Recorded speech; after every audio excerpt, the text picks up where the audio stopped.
non pembakaran. Selain itu juga dari pembakaran. Nah, apa yang diwajibkan itu dia industri harus memantau bagaimana kualitas pemantauan kalau manual 6 bulan sekali ya. Tapi ada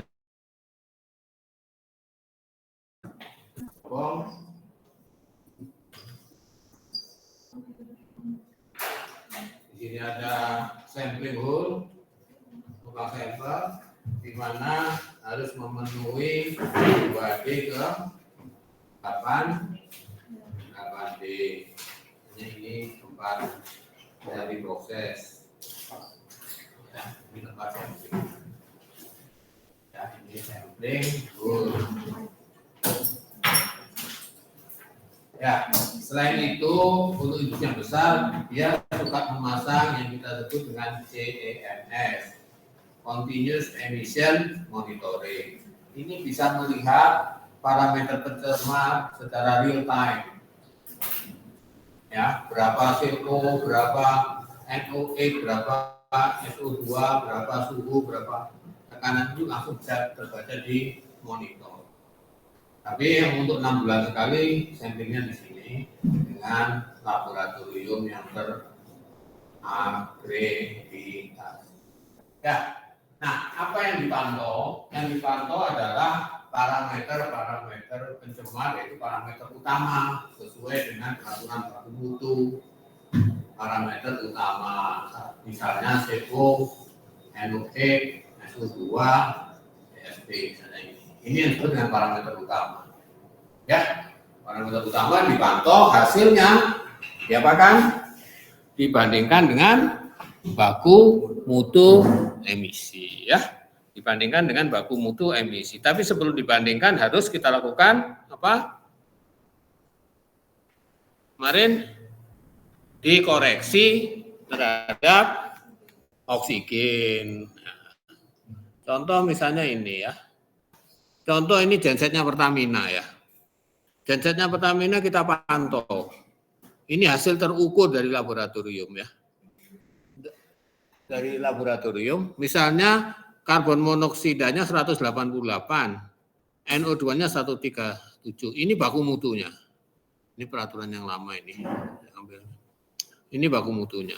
Kita tidak bisa membandingkan untuk mengetahui apakah emisi kita memenuhi baku mutu atau tidak bisa kita bandingkan langsung hasil terukur dengan baku mutu. Tapi harus kita apakan? Harus kita koreksi terhadap oksigen berlebih. Sehingga harus ada tabel 1 yang itu yang disebut dengan hasil koreksi. Nah, hasil koreksi inilah yang kita bandingkan. Jadi bukan yang terukur, tapi hasil koreksi. Bagaimana mengoreksinya? Pakai rumus yang di atas, konsentrasi terkoreksi, kita dapat hitung dengan mengetahui konsentrasi terukurnya. Misalnya ini 188 terukurnya. Dikalikan 21 min oksigen koreksi. Oksigen koreksi adalah oksigen yang ada di peraturan. Di peraturan yang dulu ini laut 13, berarti 21 min 13 dibagi 21 min oksigen terukurnya 9. Ya, 21 misalnya ini ya. Misalnya karbon monoksida itu 188, coba kamu hitung benar enggak ini? Jangan-jangan salah. 188 dikalikan 21 min 13 dibagi 21 min 9. 9,8 ya? Benar enggak angkanya jadi 134? Hitung. Coba. Konsentrasi terkoreksi adalah misalnya kita ngomong tentang karbon monoksida. 188 dikalikan 21 min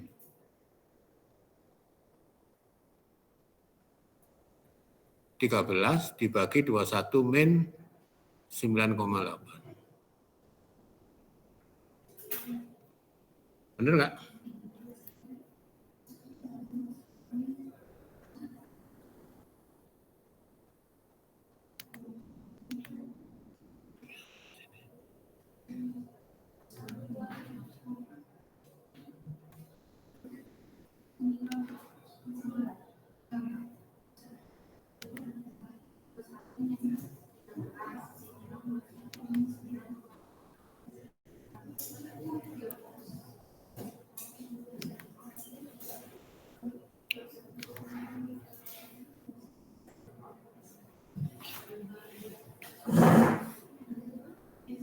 Berapa jadinya? Benar?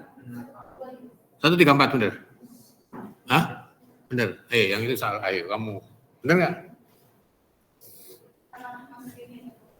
Nggak tahu lah. Ya 134 ya.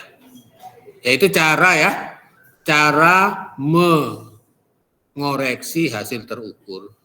Dengan apa? Kita perlu data oksigen koreksi. Oksigen koreksi kita ambil dari mana? Dari mana ini oksigen koreksi? Kita ambil dari mana? Dari peraturan. Misalnya ini ya peraturan yang kemarin. Misalnya kita lagi bahas tentang PLTU. PLTU bahan bakar batu bara disebut ini. O2 koreksinya 7% untuk bahan bakar batu bara. Kalau bahan bakarnya minyak 5%. Kalau bahan bakarnya gas 3%. Ya. Itu ya. Jadi dari situ di setiap peraturan ada itu. Khusus untuk pembakaran ya. Kalau nggak pembakaran nggak perlu. Karena yang tak usul beri, kalau misalnya kamu ada reaktor yang menghasilkan gas, ya nggak perlu dikoreksi. Yang dikoreksi itu adalah emisi untuk pembakaran karena ada proses reaksi dengan oksigen. PLTU, pembangkit-pembangkit itu. Pabrik-pabrik semua boiler yang menggunakan bahan bakar, emisinya harus dikoreksi. Ya, khusus untuk pembakaran. Ya, oksigen koreksi dari peraturan, O2 terukur tentunya dari yang hasil laboratorium. Ya. Oke ya, jadi saudara bisa koreksi. Nah, setelah dikoreksi, kalau saudara bandingkan, ini dibandingkan semuanya aman, berarti kita bisa ngomong bahwa genset kita memenuhi baku mutu emisi. Ya. Jadi kalau kamu di lapangan, kamu mengukur emisi, yang diukur jangan cuma diatur kan, di baku mutu kan nggak ada. Ya, di baku mutu yang seperti ini nggak ada oksigen. Yang adanya boleh SO2, NOx, PM, dan Hg. Tapi kita harus mengukur oksigen untuk apa? Supaya kita bisa melakukan proses koreksi. Kita juga harus mengukur CO2. Ya. Kenapa CO2 diukur? Untuk apa? Apakah untuk memenuhi baku mutu emisi CO2 diukur? Ya, baku mutu emisi tidak ada. Baku mutu ambien CO2 juga tidak ada.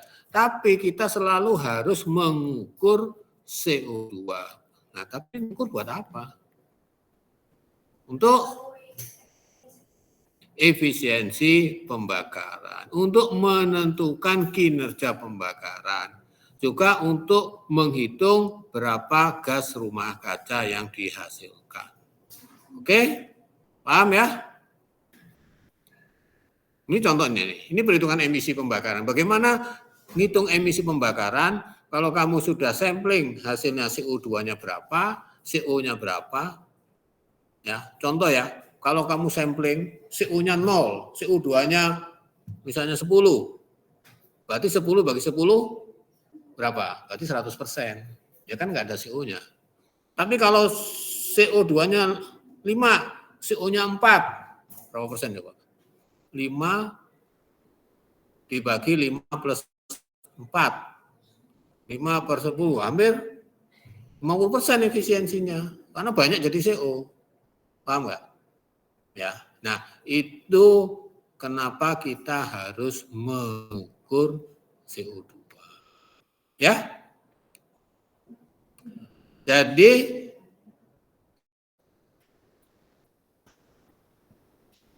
baku mutunya karbon monoksida berapa? Coba baca berapa baku monoksida? Berapa? Karbon monoksida berapa baku mutunya? Emisi? Ya? Berapa? 500 apa?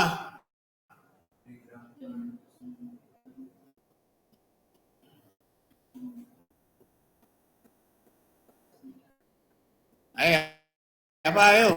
Awas kamu salah lagi, kamu tak pukul, kamu salah lagi. 500 mg per normal, ketawa. 500 mg per normal meter kubik. Apa artinya normal? Bahwa debit atau volume itu sudah distandarisasi. Ya, sudah distandarisasi pada suhu dan tekanan standar. Bagaimana mengubahnya? Ya, maka kita di dalam sampling ini sebenarnya di sini ada juga data-data pendukung yang kita harus ukur, itu adalah suhu dan tekanan di cerobong situ. Suhu tekanan nyatanya. Ya, suhu dan tekanan nyata. Nah, ya. Nanti kita juga mengukur kecepatan. Velocity kecepatan. Ini kita ukur kecepatan. Di sini kita ukur kecepatan. Ukurnya sih di sini. Buat apa ukur kecepatan kira-kira? Buat tahu? Apa? Nabrak atau tidak? Ayo, ukur kecepatan kira-kira buat apa? Buat ukur debit, berapa debit gas buang dalam debit per detik. Apa gas buang yang dihasilkan? Ya, debit. Bagaimana mengukur debit? Kecepatan dikalikan luas penampang ini. Makanya kalau cerobong penampang tahu berapa cerobong yang kecepatannya diukur, maka A kali V ya, menjadi meter kubik per detik. Tapi meter kubiknya ini adalah meter kubik aktual. Ya, untuk menjadi normal meter kubik per detik, maka di sini standarisasi perlu data tekanan dan temperatur. Jadi kalau di lapangan kita tidak cuma mengukur ini, tapi juga mengukur kecepatan, mengukur tekanan, mengukur suhu. Ya, ini sudah harus paham. Kenapa mengukur suhu? Kenapa mengukur tekanan? Kenapa mengukur kecepatan? Kenapa mengukur oksigen? Kenapa mengukur CO2? Padahal baku mutu yang diatur hanya parameter utamanya yaitu CO, NOx, SO2, dan partikulat. Ada pertanyaan sampai ini?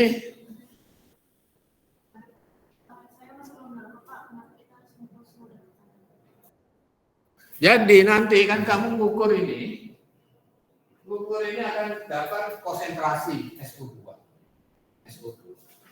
Dalam bentuk misalnya ya 20 mg per meter kubik. Konsentrasi. Meter kubik nyata. Meter kubik nyata. Berapa debit nyatanya itu? Kamu mengukur kecepatan,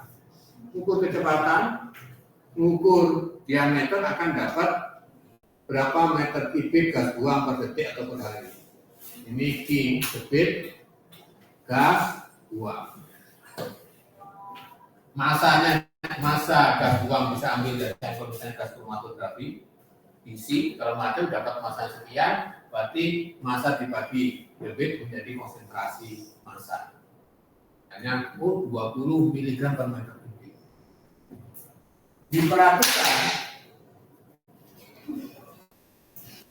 Di peraturan tertulisnya bukan miligram per meter kubik aktual, tapi meter kubiknya harus sudah distandarisasi. Maka di sini disebut per normal meter kubik. Ya, dengan meter miligram per normal. Padahal kita punyanya ini, maka kita harus melakukan standarisasi. Standarisasi normal meter kubik itu adalah suhu SPT, suhu standar tekanan dan pressure. Mau derajat Celcius dan Saya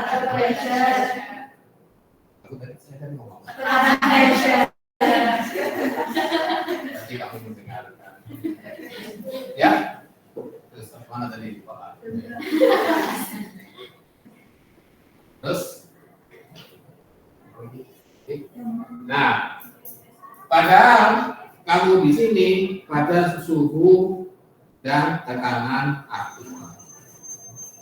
Ya, yang pakai di itu P1 PP sama dengan NFT kan, maka P1 per T1 sama dengan P2 per T2. Misalnya ini kondisi aktual, ini kondisi yang kita tahu aktualnya, ini aktualnya, kita ingin tahu berapa volume atau detik standarnya. Ini kita ukur, ini ada data literatur aktual atau standarnya, ini aktualnya sehingga kita dapat volume. Baru dibandingkan data peraturan, karena di peraturan harus dalam kondisi standar. Maka kita kalau kita nggak ukur suhu dan tekanan, ini nggak bisa diubah dalam kondisi standar. Ubahnya detailnya seperti apa? Lihat buku kamu AFP. Kalau melihat ya, Pak.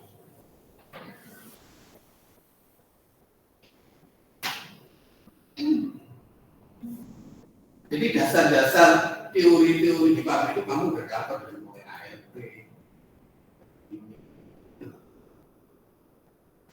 Dan ini tidak banyak orang tahu, tanya dia. Nah, orang di mana saya nggak ngerti tentang yang ngomong salah sudah nggak diproses.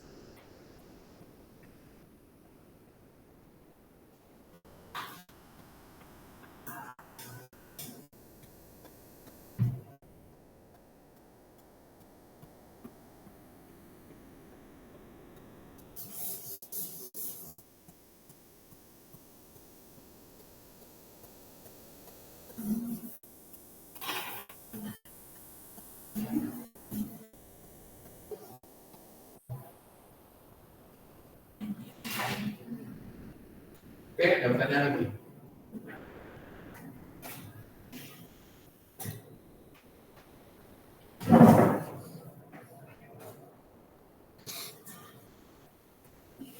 Nah, kalau kamu di pabrik misalnya lihat ini ya. Oh, oksigen terukurnya 9, terkoreksinya 13 menurut aturan. Yang diizinkan 13. Tapi angka 13 sekarang diperketat ya. Cuma 7. Yang tadi 7 itu kalau bahan bakarnya batu bara 7.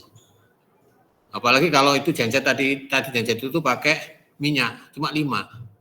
Tapi dia di sini kalau ikut peraturan sekarang ini harusnya 5. Kalau ini 5, ini 9 artinya apa? Kamu mengoperasikan genset itu dengan udara lebih banyak dari aturan yang ada.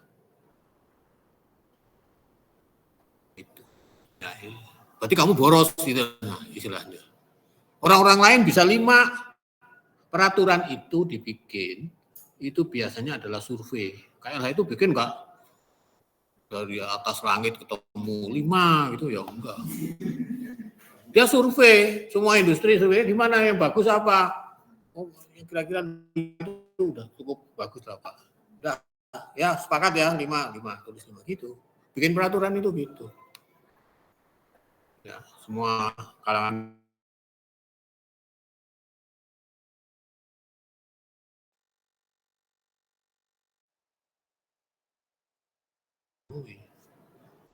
jadi selalu kita bikin aturan itu kita lihat yang akan diatur mampu enggak. Kalau yang diatur enggak mampu gimana? Bikin atur, oh 5 Pak, 5. Oh, sana saya bisa 4, sana bisa 9, di rata-rata berapa 5? Ada 5. Tapi kalau misalnya ini tadi udah tetapkan 5 untuk genset bahan bakar solar ini 5, terus misalnya kamu ngukur di emisi kamu oksigen 9, berarti artinya kamu membuang energi banyak karena oksigen kamu terlalu banyak. 5 aja sebenarnya bisa. Seperti itu. Itu juga salah satu yang bisa kamu dapatkan dari peraturan itu. Apakah pabrik saya efisien atau tidak? Ada pertanyaan nggak?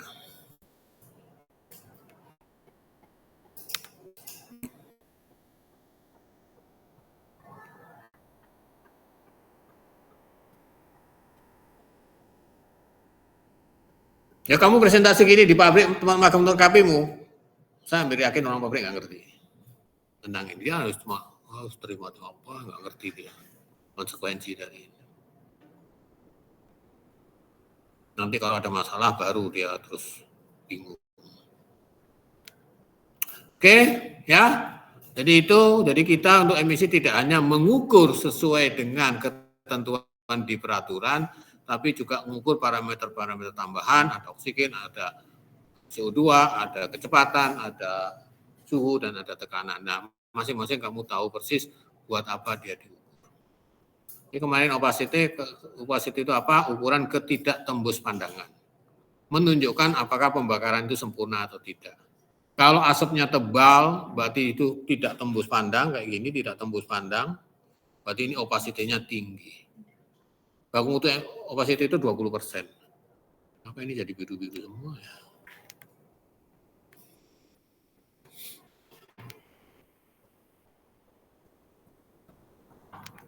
Baku mutu opacity 20%.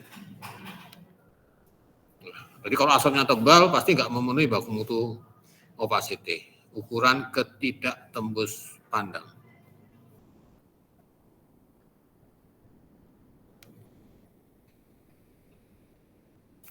Oke, dari ini. Nah, selain efisiensi, kamu juga harus menghitung namanya beban emisi. Jadi peraturan seperti tadi, di sini ada yang disebut dengan menghitung, bukan mengukur, menghitung beban emisi. Kamu harus bisa menghitung beban emisi. Itu mudah, ini cuma urusan konversi. Kalau baku mutu emisi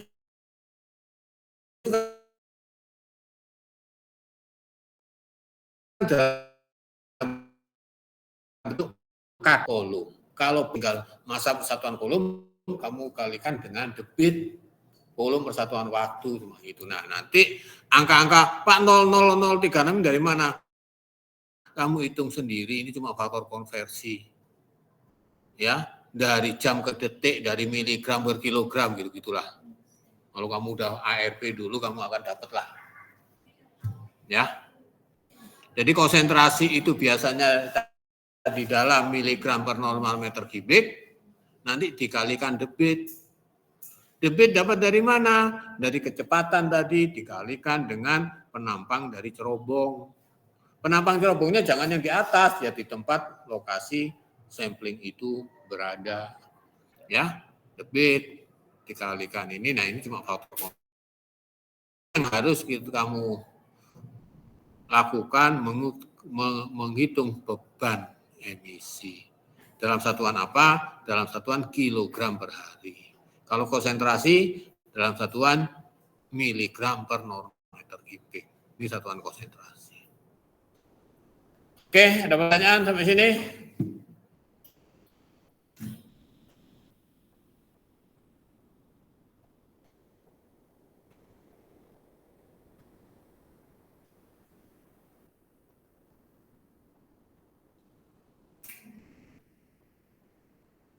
Jadi kelas ini saya minggu ini nggak ada utang ya.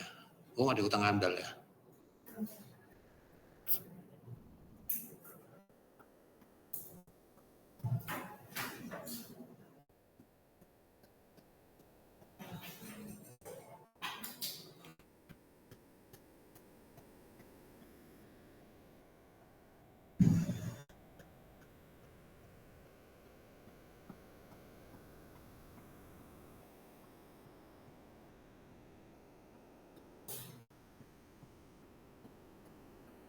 Nah, selain baku mutu udara, ada namanya baku mutu kebauan. Ada baku mutu kebauan. Di luar udara ambien yang parameter-parameter biasa, CO, SO2, NOx, partikulat, ada yang namanya baku mutu kebauan. Untuk amonia, metil merkaptan, segala macam H2S kemarin, ini baku mutu ketahuan. Nah, tolong perhatikan bahwa kadang-kadang laboratorium itu menghasilkan kok kadar konsentrasi ada dalam bentuk ppm. Ada yang dalam bentuk miligram per meter kubik. Ya. Misalnya tadi ini dalam satuan miligram per meter kubik, dalam miligram per normal meter kubik gitu ya. Atau yang ini masih miligram per meter kubik. Ada yang dalam bentuk ppm.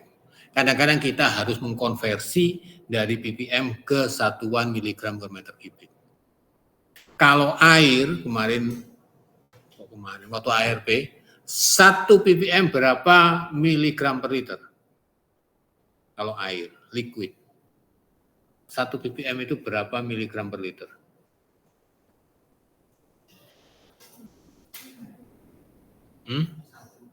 Satu, persis 1.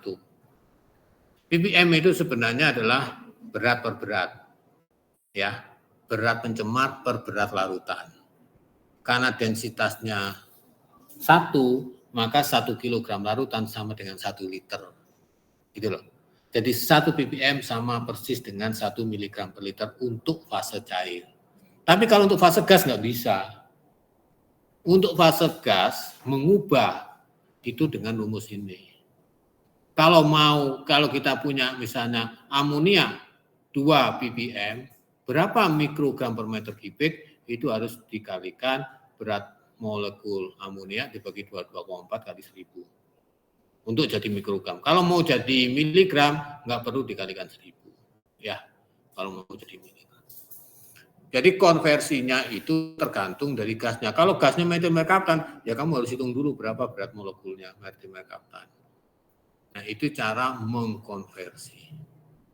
Ya, karena kadang-kadang lab itu ada yang dinyatakan dalam ppm, ada yang dinyatakan dalam mikrogram per meter kubik. Hasil baku mutu ada yang ppm, ada yang meter. Kalau udara ambien kan dalam bentuk mikrogram per meter kubik. Ya, yang kemarin udara ambien itu, nah ini dalam mikrogram per meter kubik. Tapi baku mutu kebauan dalam bentuk ppm, ya suka-sukanya KLH lah. Dan terus kita bingung, maka kita harus bisa mengkonversi dari satu sistem satuan ke sistem satuan lain. Nah, ini cara mengkonversinya. Satuan untuk mengkonversi. Oke, ada pertanyaan sampai sini?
Oke, nah sekarang kita pengendalian pencemaran.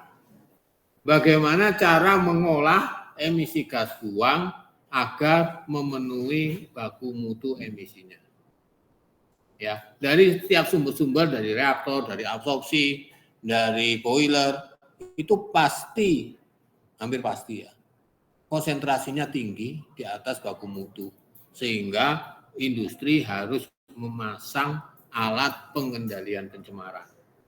Alat pengendalian pencemaran kalau di fase cair di air limbah namanya IPAL. Ya, kalau di sini alat pengendalian pencemaran. Ya, itu namanya kalau di itu IPAL. Apa prinsipnya? Ada proses pemisahan, ada cyclone, ada backfilter, ada elektrostatik precipitator, ada wet scrubber. Ada macam-macam, ada yang disebut dengan FGD. FGD itu flue gas desulfurization. Flue gas itu apa? Flue gas itu apa? FLUE. Flue gas. Itu apa? Gas buang. Bedakan antara fuel gas dengan flue gas. Kalau fuel gas, bahan bakar gas. FUEL itu fuel gas, bahan bakar gas. Tapi kalau FLUE, ya cuma pindah L-nya aja, itu adalah gas buang. Gas buang.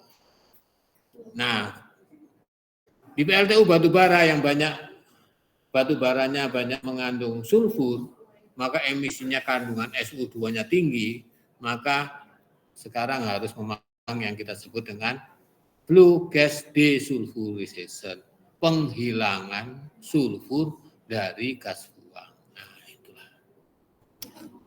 Itu alat-alat pengendalian pencemaran, cyclone, back filter, elektrostatik stabilisator, dan wet scrubber. Ya.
Oke, salah satu contoh flue gas desulfurization adalah siklon. Ya, siklon adalah alat untuk memisahkan partikel debu ukuran besar melewati mekanisme gaya tangan sial.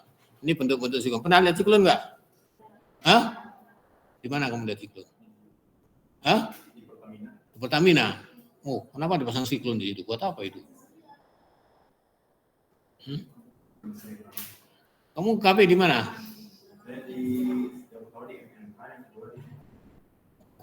Di Pertamina tapi nggak tahu siklon buat apa kamu? Hah? Nah, kamu nggak nanya mana orang jelasin. Yang lain pernah lihat siklon di mana? Men. Semen. Untuk apa?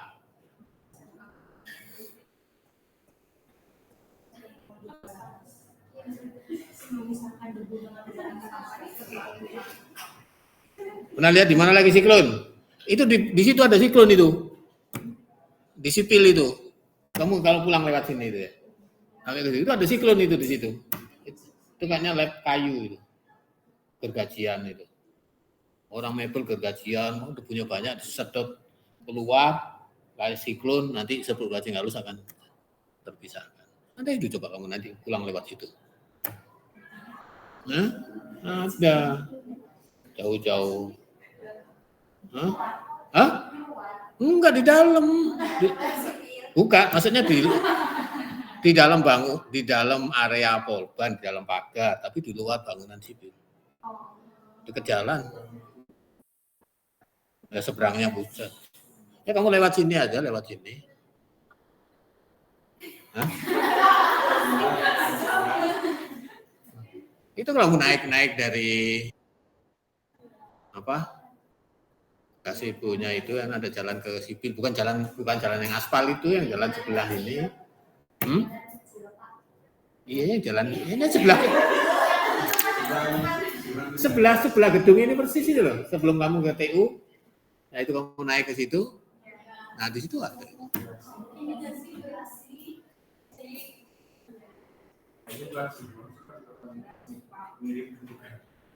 Agak aneh sebetulnya ada siklon.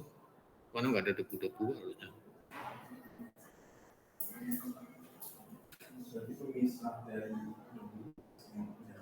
Debu dengan gas buang. Jadi yang misalnya kamu di sini kamu tempat penggergajian mebel, nah itu kan banyak debu-debu itu kan, sedot lah sama exhaust fan supaya debunya nggak numpuk sedot.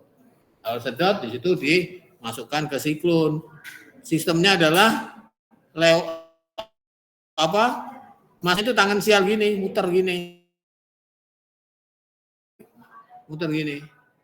Kalau muter gini nanti partikel padatnya akan di luar diameter.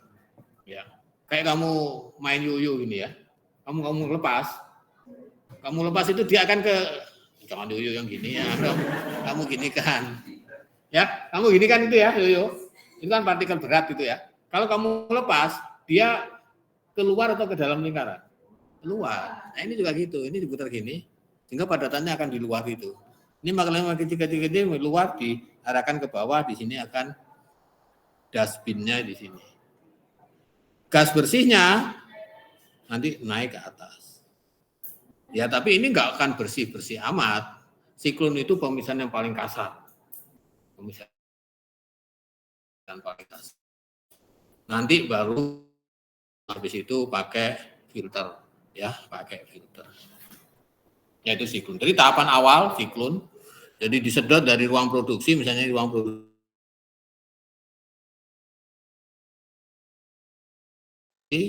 yang tinggi, maka yang partikel padat itu akan di luar lingkaran, makin ke bawah, makin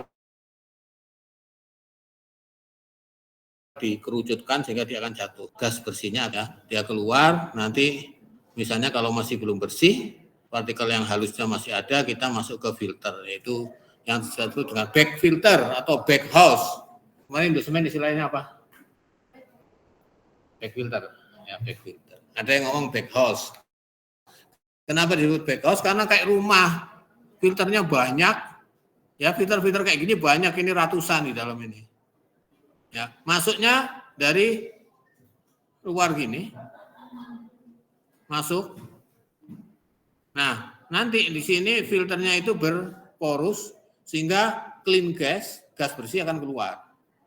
Misalnya ini selongsongan itu masuk dari sini, terus di sini gas bersihnya akan keluar. Wah, usahanya nggak ada. Apa hilang?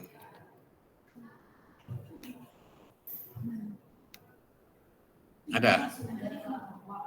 Ya, jadi masuk di sini, di dalam ini, ya, masuk di dalam, nanti gas bersihnya akan keluar. Sehingga di dinding sebelah dalam itu padatannya nempel. Nempel. Begitu nanti nempel, kalau nempel semakin banyak, maka pressure drop-nya mengecil. Membesar. Nembusnya susah. Nanti di pabrik biasanya ada berapa delta P yang diizinkan. Kalau delta P-nya udah tinggi, nanti diketarkan. Ketarkan dia akan jatuh. Ya, jatuh jadi bersih lagi. Ya, terus dikasih udara itu masuk keluar yang halus, nempel. Nah, seperti itulah prinsipnya. Nah, diketarkan. Nah, kalau ini sobek, ya nanti diganti filternya. Ya, filternya diganti. Ini banyak. Nah, ini jadi isinya banyak ini. Kamu di dosemen kamu lihat ada lemahnya? Hah? Ini lihat itu enggak gimana sih? Kenapa kamu bisa lihat? Bagus ini ikut maintenance. Tapi harusnya laporan kamu harusnya ngomongin tentang maintenance itu. Laporannya jangan standar gitu-gitu aja. Itu pengalaman berharga ikut maintenance. Justru kamu di pabrik lihat itu. Ya. Oke ya, itu back filter. Nah, ini sedot. Nah, nanti kalau sobek-sobek baru diganti ya. Ini kerangkanya seperti ini.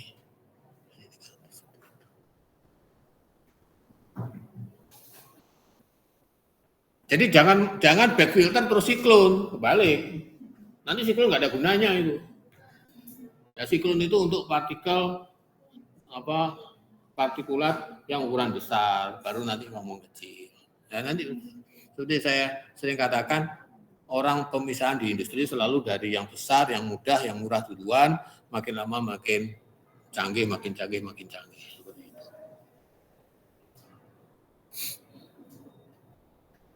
Ya, dari sini kalau ini udah bersih, nanti langsung masuk ke chimney. Di sini tadi sampling hole-nya di situ, di sini ada lantai kerja untuk mengambil sampel. Jadi untuk memastikan bahwa gas yang dibuang memenuhi baku mutu emisi.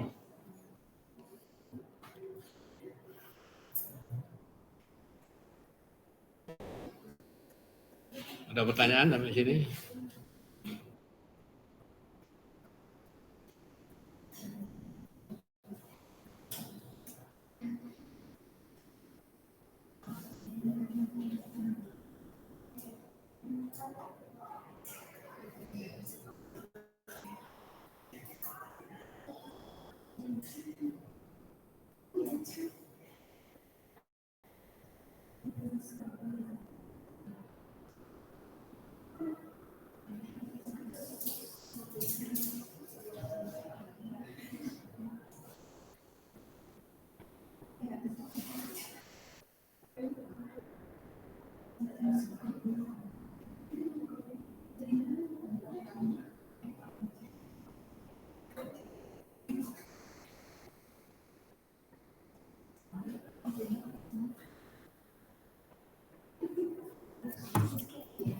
Ya, nah yang Anda lebih halus lagi dikasih wet scrubber.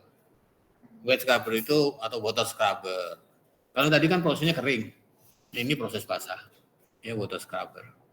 Ya, gas masuk, gas kotor masuk di sini, terus di sini disemprot dengan air. Di sini ada isian packing untuk memperluas permukaan. Nah, sehingga ada kontak antara cair dan gas. Gas-gas terlarut, debu-debu kecil akan diserap oleh air. Nanti gasnya menjadi clean gas. Ada dalam bentuk pakai Venturi juga seperti ini. Untuk supaya pencampurannya bagus. Salah satu teknologinya pakai Venturi. Ya, ini prosesnya kalau di teknik kimia, teknik ini namanya absorpsi. Walaupun tidak semua absorpsi, karena yang di sini bisa gas juga, bisa partikulat kecil-kecil itu bisa tertangkap oleh air. Water scrubber itu ya kayak prinsipnya kayak air hujan itu. Jakarta kemarin pencemaranya tinggi, sekarang kalau hujan jadi bersih. Ya karena gas-gas dikasih air, airnya jadi kotor kan. Kenapa kotor? Karena mencuci udara itu. Debunya, SO2-nya ini akan jadi kotor. Kalau SO2-nya tinggi, NO2-nya tinggi, akhirnya jadilah hujan asam. Dan asam itu kan karena debunya udaranya mengandung SO2 mengandung NOx, larut di dalam air menjadi HNO3, pH-nya turun jadi 5,5, orang bilang itu hujan asam. Tapi udaranya jadi bersih. Ya kan? Pindah aja. Pencemaran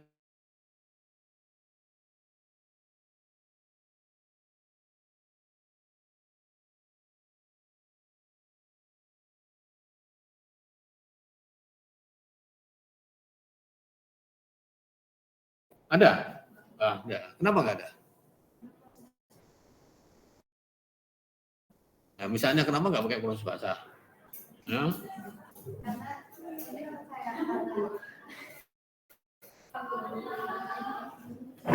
Kenapa kita bilang, Pak, kenapa nggak pakai water scrubber gitu?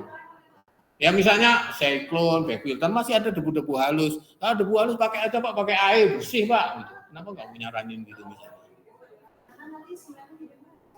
Apa?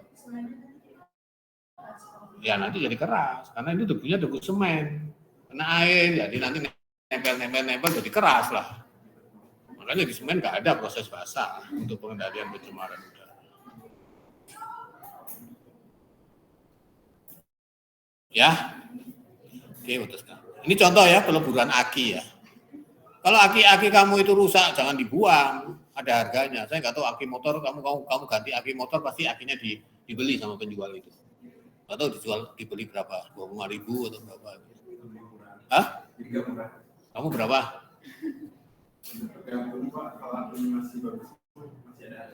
Nah, ngapain bagus kamu ganti akinya? Mana sih?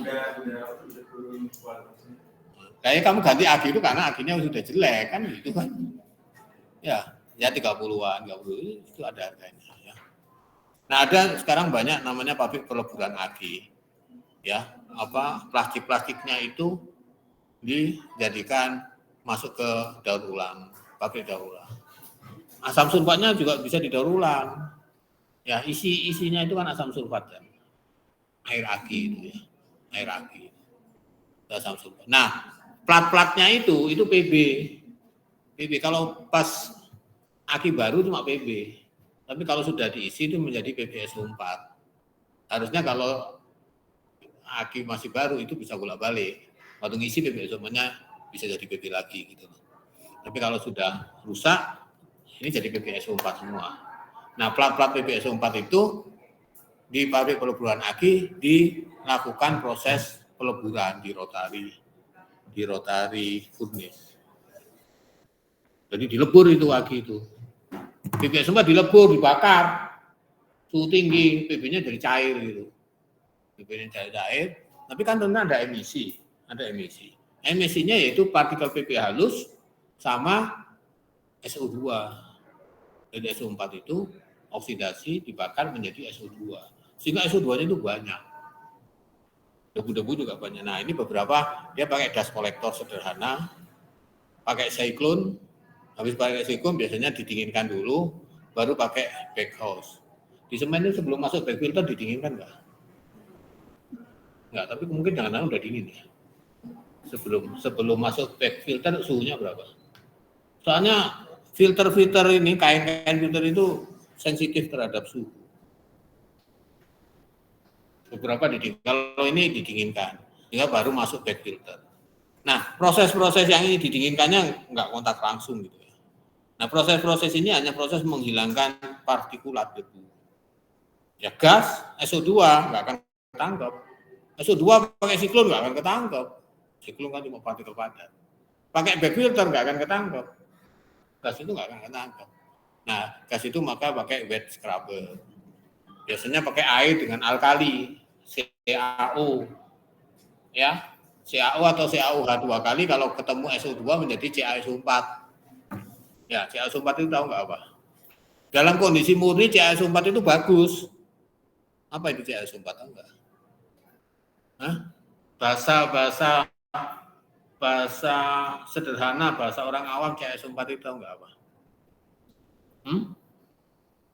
Cari di Google ada nggak?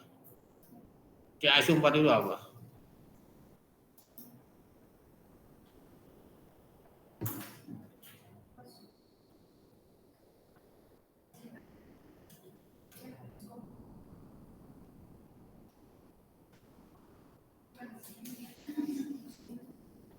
Apa CaSO4 itu? Keras. Ya iyalah. Ya. Hah?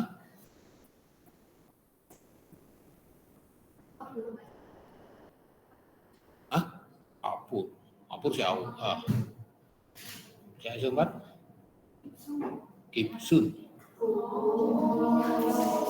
Gibson dipakai itu CaSO4 itu. Jadi kalau di luar PLTU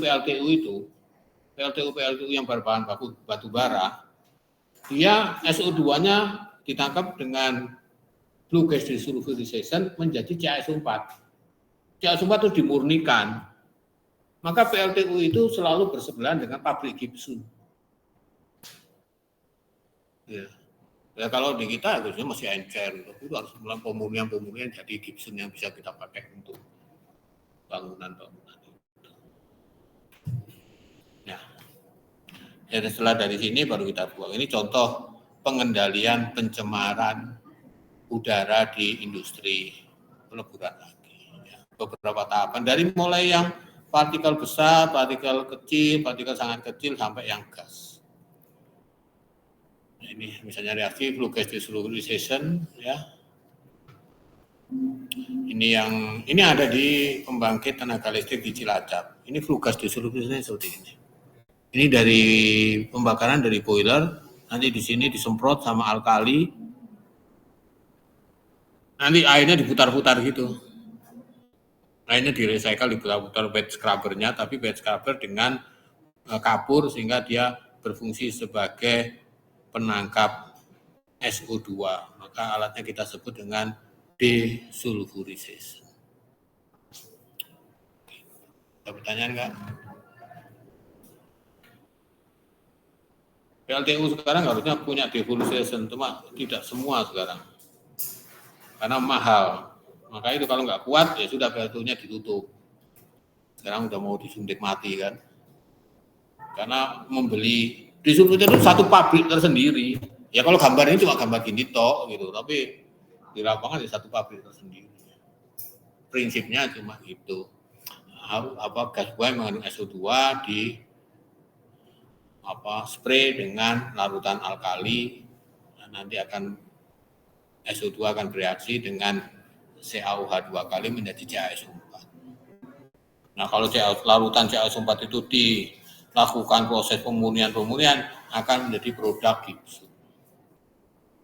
Jadi jangan, ini Pak SO2, gas SO2 masuk di sini, air alkali masuk keluar, nanti keluar di sini langsung jadi gipsum gede-gede. Gitu. Prosesnya masih panjang. Tahu kan gipsum? Tahu. Ya, kalau di situ Pak, atap ini Pak gipsum kalau yang bangunan baru. Kalau ini kan bangunan lama. Tapi gipsum itu jeleknya apa? Kalau bocor, air akan dia jadi netes gitu. Itu aja. Jadi dia nggak boleh kena air. Oke, itu selesai di alat pengendalian pencemaran. Sekarang kita masuk ke ruang kerja. Tempat karyawan itu bekerja.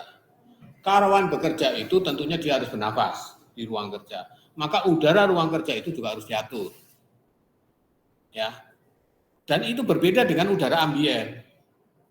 Walaupun sama-sama untuk bernafas. Jadi ada udara ambien, tempat lingkungan orang-orang bernafas, tempat kodok bernafas, tempat kuda bernafas. Ya. Tapi ada udara ruang kerja, tempat pekerja bernafas. Ada udara emisi, bukan untuk bernafas. Ya, itu emisi yang beda dengan emisi. Nah, 3 tempat ini ada aturannya. Ada baku mutu udara ambien, ada batasan ruang kerja. Tapi kalau batasan ruang kerja itu istilahnya bukan baku mutu, tapi nilai ambang batas. Kalau yang dibuang ke lingkungan, itu namanya baku mutu emisi. Nah, itu tolong bedakan. Ada baku mutu emisi, ada nilai ambang batas, ruang kerja, ada baku mutu ambien. Tempatnya kamu harus tahu. Paham nggak ya? Nah, kalau nilai ambang batas itu yang bertanggung jawab itu adalah bukan orang KLH. Kalau baku mutu udara ambien orang KLH karena berhubungan dengan lingkungan. Emisi karena akan dibuang ke lingkungan, yang tanggung jawab juga KLH, makanya menetapkan peraturannya KLH. Tapi kalau di dalam ruang kerja, itu tanggung jawabnya adalah di Kementerian Tenaga Kerja karena melindungi pekerja. Orang KLH ada karyawan mati nggak ada urusan orang KLH. Tapi ikan mati kok orang KLH ribut. Kalau karyawan mati nggak ribut, ya karena bukan urusannya KLH kalau di dalam pabrik. Jadi sudah dibagi-bagi kewenangannya. Nah, orang-orang Kementerian Tenaga Kerja itu saya nggak tahu tidak menggunakan istilah baku mutu. Yang digunakan adalah nilai ambang batas. Ya. Berapa maksimum udara di tempat kerja yang dapat diterima tenaga kerja kalau dia bekerja kira-kira 8 jam sehari atau 40 jam seminggu. Ya. Nggak ada pekerja yang bekerja 24 jam seminggu. Ya, kecuali kalau kamu mau 24 jam sehari. Ada, kecuali kamu mau ngumpulin uang lemburan. Ya, kuatnya paling juga 2 hari. Gitu kan.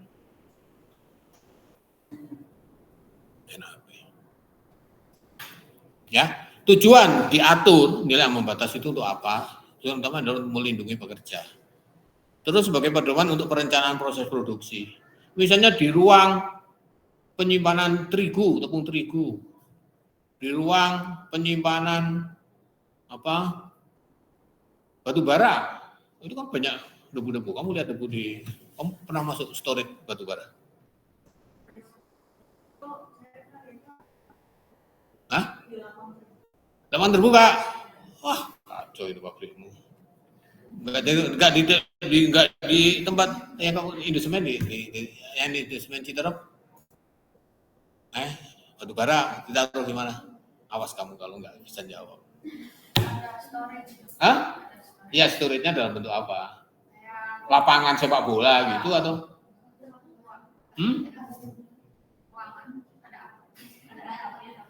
Ada. Yang terbuka itu apanya? Maksudnya terbuka di mana? Hah? Iya kan, dum gitu loh. Ada dum gitu kan, ya tertutup lah. Ya kan? Tertutup ya, terbuka samping-sampingnya dikit, tapi itu biasanya dalam bentuk kayak dum, kubah gitu. Ya. Ya, dum. Kubah. Ya, kubah ini ya. Itu kalau kamu masuk ke situ kan pasti banyak debu-debunya kan? Pernah masuk ke situ? Hah? Ada debunya? Kalau orang lagi ngeruk terus ditaruh di itu bed conveyor gitu, atau lagi dari bed conveyor dari luar masuk ke situ, masuk jatuh, itu kan pasti banyak debu-debunya kan. Nah di situ harus dijaga berapa maksimum debu yang ada di situ, diatur dengan namanya nilai ambang batas. Nah angka-angka itu tujuannya untuk apa? Ya untuk sebagai perencanaan. Bagaimana kamu menjalankan proses pengisian, pengiriman supaya debunya nggak banyak. Nah itu orang untuk pedoman perencanaan proses. Merancang teknologi pengendalian, menentukan substitusi, ya substitusi agak sulit.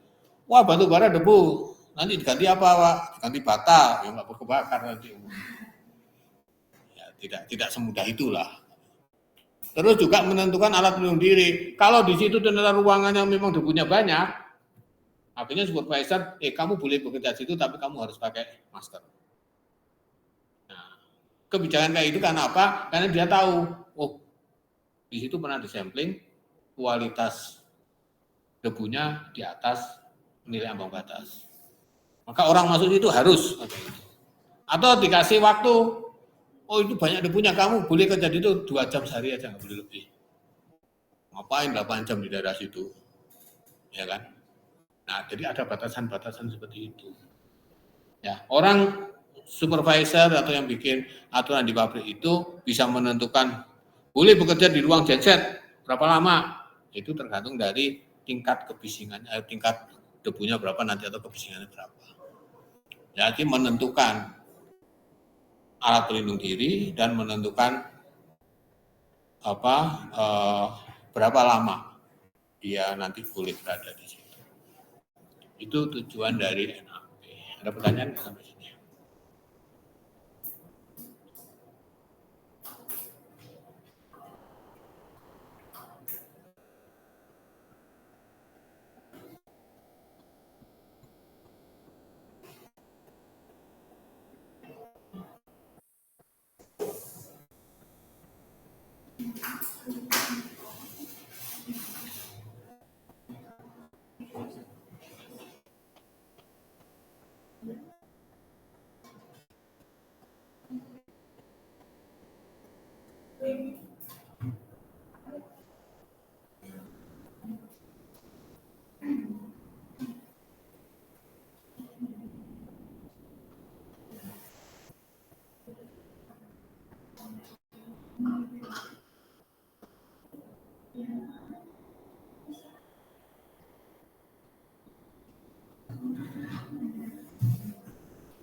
Oke.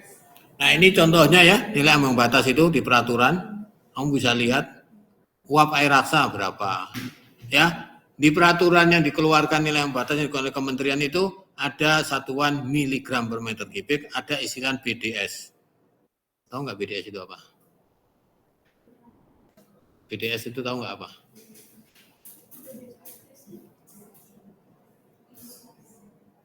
Ini NAB. BDS itu bagian dari sejuta. Terjemahan dari PPM. Terjemahan PPM itu orang Kementerian Tenaga Kerja itu menerjemahkan BDS. Bagian dari sejuta.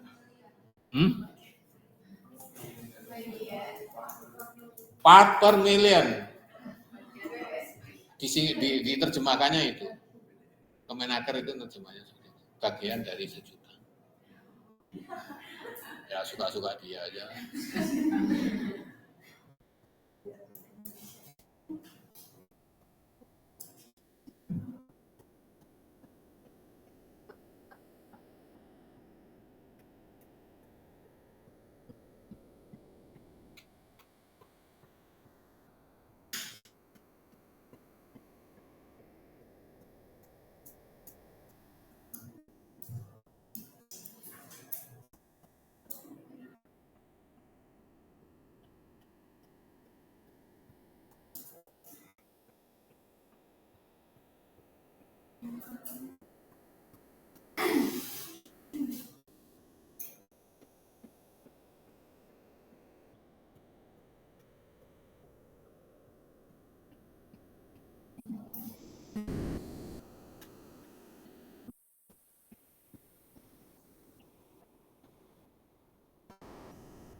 Ya, jadi ya minimal saudara supaya tahu lah ya aturan-aturan.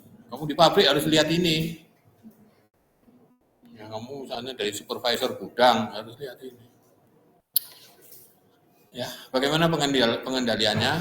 Ya, kalau ruang kerja kamu ternyata di atas nilai AB, nilai NAB, menghilangkan sumber potensi bahaya, mungkin nggak? Pada kenyataannya sering nggak mungkin. Storage batu bara, wah itu banyak debu, ya sudah batu baranya hilangin loh. Nah, kita mau nyimpan batu bara kok.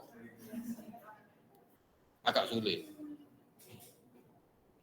Mengganti bahan kimia dengan bahan kimia yang lain, batu bara diganti dengan bata, ya nggak bisa. Ya. Memodifikasi proses, mungkin proses untuk penuangan, mungkin bisa diganti gimana ya, mungkin mau ganti itulah. Nah, ini apa yang saya katakan bahwa yang namanya pabrik ya konsekuensinya pasti. Tidak bisa kamu kerja di pabrik, kamu kerja di ruang produksi, kamu kerja di gudang, ingin mengharapkan lingkungan seperti di Lembang. Ya nggak bisa. Nyaman, dingin, segar, ya nggak bisa. Ya, mengisolasi. Ya, mengisolasi artinya ditaruh di tempat kerja. Menyediakan sinti ventilasi, paling itu, menyediakan sinti ventilasi. Nah, dikasih ventilasi supaya nggak terakumulasi di dalam. Membatasi pajanan yang penting itu. Oh ternyata tadi di ruang gudang tepung terigu banyak sekali debu-debunya. Ya, ganti tepung terigu ya nggak mungkin loh, memang kita bisnisnya tepung terigu. Dan nggak mungkin, akhirnya apa? Salah satunya, ya sudahlah nggak boleh, kamu nggak usah lah kerja 8 jam sehari di situ. Ngapain sih 8 jam di situ? Kalau cuma nyatat-nyatat, udahlah 2 jam keluar lagi. Jadi ada pembatasan waktu kerja. Jadi kalau kita kena paparan tinggi di atas NAB, itu masih nggak masalah selama nggak 8 jam sehari, 40 jam seminggu. Itu biasanya karena angka-angka itu diatur kalau akan menimbulkan gangguan kesehatan kalau dia terpapar 8 jam sehari atau 40 jam seminggu. Nah orang kerja di gudang kan nggak akan tiap hari. kamu kerja praktek kan juga gudangnya cuma 2 menit, 3 menit gitu. Banyak kan kamu di kantor, di mana, dengan AC. Ya, merotasi tenaga kerja. Masa 10 tahun kerja di gudang terigu gitu kan. Pindahlah kemana kan gitu. Nah, itu pertimbangannya.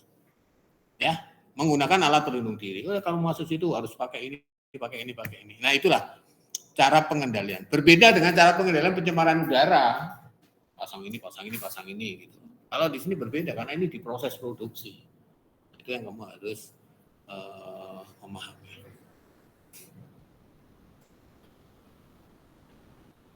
Nah, dari sisi nilai NAB dengan baku mutu udara ambien itu sama atau tidak kira-kira?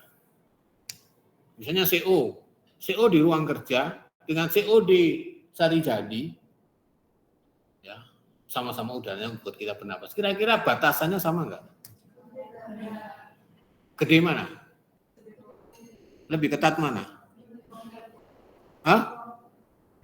Lebih ketat ruang kerja, lebih ketat artinya nilainya lebih kecil ya? Ya lebih ketat dan lebih kecil kan. 2, kalau 10 kan lebih longgar kan? Lebih ketat mana? Di ruang kerja atau di lingkungan? Hah? Misalnya di lingkungan di sari jadi CO 1000 dianggap aman.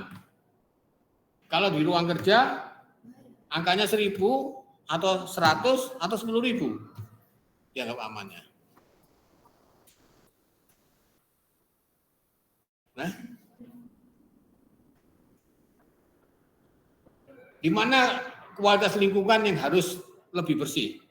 Di ruang kerja atau di pemukiman? Kenapa? Hah? Lingkupnya? Kalau besar, sampai besar-besarnya nggak akan kena debu dia. Misalnya di sini ada pabrik PLTU, ya, ada batu bara, itu di Sibaruka pemukimannya. Kondisi udara batasannya dianggap sehat itu antara di sini dengan Ciparuga itu lebih mana, lebih ketat mana? Angkanya. Tunggu di sini atau di Ciparuga? Misal SO2 itu 600. Berapa SO2?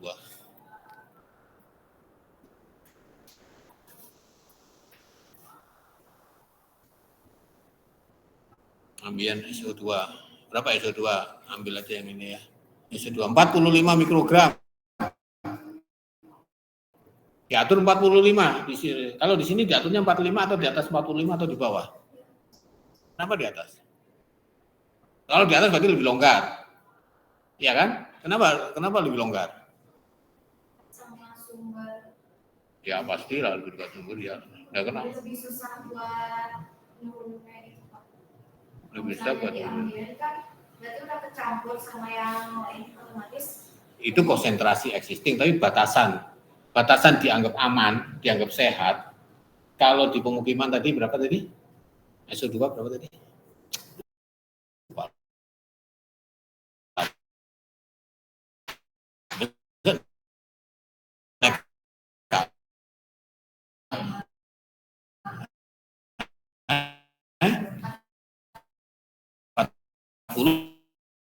Lah.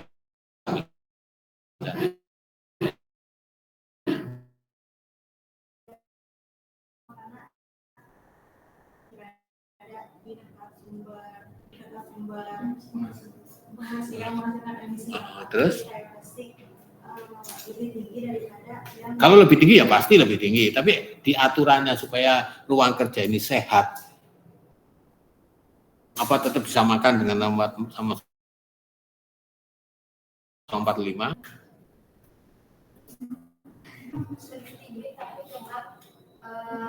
Peraturan kerjanya ada jamnya gitu Pak. Ya pasti ada jamnya, kamu nggak ada jamnya bekerja.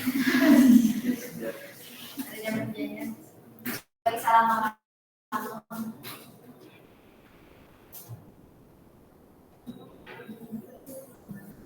Ini contoh ya, CO ya. CO ya. CO itu di udara ambien 10. Di ruang produksi itu 25. Artinya 100% lebih besar. CO. SO2 0,06. Di sini 25, artinya 5 kali lebih besar. Jadi di ruang kerja itu lebih longgar persyaratannya dibandingkan di pemukiman. Kalau misalnya di pemukiman ada SO2 0,07, kita sudah ngomong bahwa jiwa ruga tercemar. Tapi kalau di pemukiman 0,07 atau 0,1, orang masih bilang aman. Paham nggak? Karena batasannya 0,25, lebih longgar. Kenapa disetting lebih longgar dibandingkan pemukiman? Gitu loh. Ya, pertama adalah di udara ambien itu orang menghirup udara dengan kondisi seperti itu 24 jam sehari, 7 hari seminggu.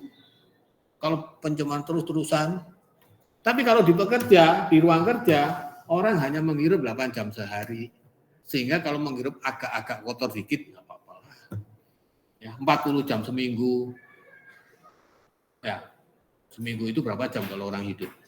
24 jam kali 7 itu berapa? Nah, 25 kali 7 berarti hampir 170. Berapa itu? Seminggu. Yang ini cuma 40 jam. Cuma sepertiganya, ya agak kotor-kotor dikit nggak apa-apa. Gitu. Jadi waktu pemaparan kalau di pemukiman itu terus-menerus, kalau di sini kan cuma 8 jam sehari. Sehingga agak kotor nggak apa-apa.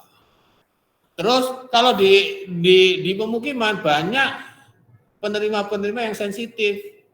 Ada bayi, ada kakek, ada nenek, ada yang sakit, ada macam-macam.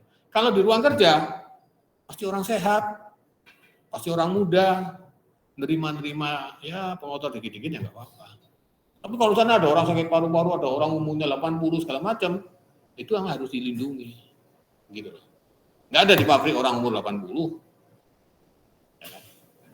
Itu. Ya.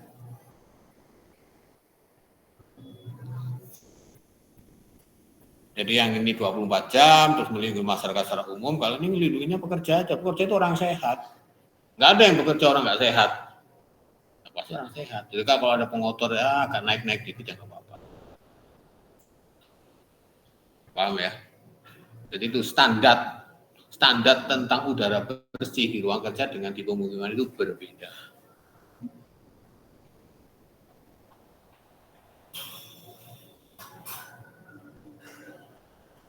Kebisingan, apa itu kebisingan? Tahu nggak? Kebisingan adalah bunyi atau suara yang tidak diinginkan, itu bising. Kalau diinginkan ya nggak bising. Ya, kamu sini kuliah, kamu nggak ingin, saya ngomong ini ya bising ya Pak Bambang. Tapi kamu misalnya belajar di kafe itu ada nyanyian, ada live musik segala macam, ya kamu nggak ngomong itu bising. Karena kamu menikmati. Jadi bising itu adalah bunyi yang tidak diinginkan. Itu juga diatur. Ini kira-kira kebisingan ya. Kebisingan tertinggi kira-kira tercatat itu 140. Kalau kamu di bandara, di runway itu ada pesawat mau take off gitu. Pernah nggak kamu bandara? Nah, kalau geleng-geleng kasihan.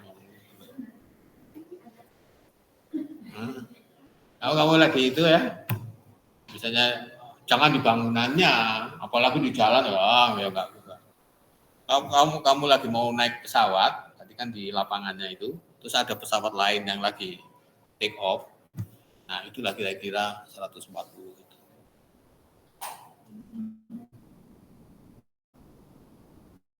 Ya. Kamu di boiler, coba nanti pernah ke boiler dulu? Waktu beroperasi? Belum? Boiler kompresor di bawah itu yang lagi beroperasi. Ya. Nah, kompresor di bawah beroperasi, kamu pernah masuk di dalamnya nggak? Di ruang di panel bawah itu loh. Belum pernah. Kita kan masuk lah di situ. Biar kerasa, itu kira-kira sekitar 90. Oh, 90 itu kayak gini loh. Ini penting.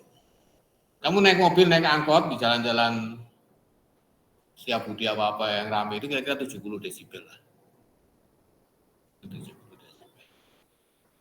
Pemukiman dikatakan nyaman, orang istirahat, orang tidur itu 55 desibel batasan. Kalau kayak gini, paling ini 60-an ada suara-suara apa ini,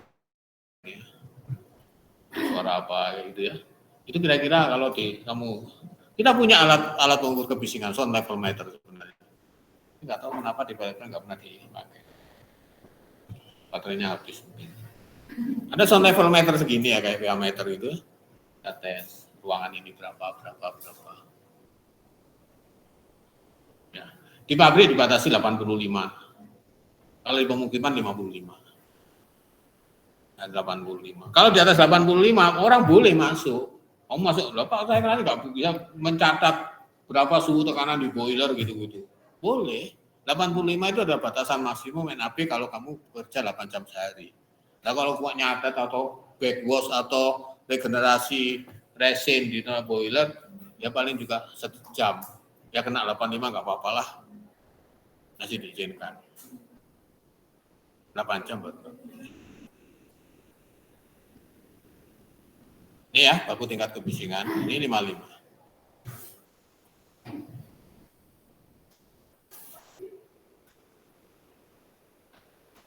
Ini kebisingan di ruang kerja 85, untuk 8 jam. Ya.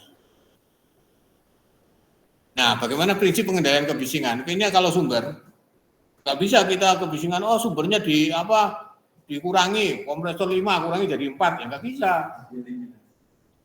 Itu nggak bisa. Paling bisa adalah mediumnya.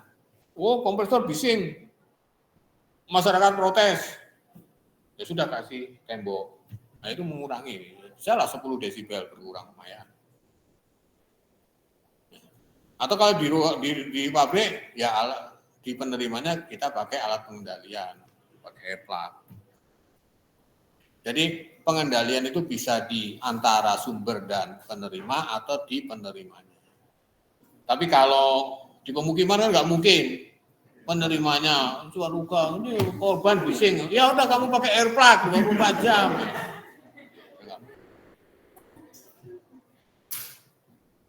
Paling bagaimana kita tanam pohon segala macam atau jaraknya, karena jarak juga mempengaruhi. Ya, jadi waktu kamu merancang satu peralatan ini taruh di mana? Ya jangan mepet pagarnya dekat pemukiman. Jadi misalnya di situ pemukiman Ciwaruga, di sini gedung ini, kalau mau masang boiler ya jangan di situ, tapi masang di sini. Kalau di sini kan ini jadi peredam bangunan ini. Nah itu juga harus ya. Ini beberapa alat-alat pengendalian pencemaran. Ada beberapa alat peredam, kayak genset juga dikasih peredam. Ya di karaoke kan ada peredam kan. Kamu main di karaoke, di sebelahnya restoran juga nggak akan berisik kan. Karena semua pakai peredam. Ya tapi kalau karaoke kan duitnya banyak, bikin peredam. Ini beberapa peredam.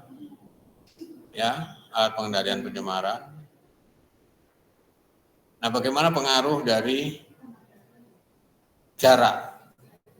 Ya. Kalau di situ ada kompresor kebisingan 90, kira-kira per 50 meter akan turun jadi berapa? Itu pakai rumus ini. Ini jarak 1, jarak 2. Ya. Biasanya di pendopo, tapi nggak ada halangan ya. Lapangan terbuka. Ada pendopo, ada kompresor. Kira-kira setiap jarak 100 meter kebisingan akan jadi berapa? Penurunan kebisingan bisa. Ini sumber diam. Kalau sumber bergerak itu kalau lalu lintas. Oke, selesai. Ada pertanyaan? PLI tinggal kita nanti bahas tentang pengolahan limbah B3. Jadi di PLI itu kamu dapat pengolahan air limbah, pengolahan emisi gas dan kebisingan, dan pengolahan limbah B3. Ada pertanyaan sampai sini? Kita langsung lanjut PAI atau gimana? Kamu dengan dengerin aja mau istirahat.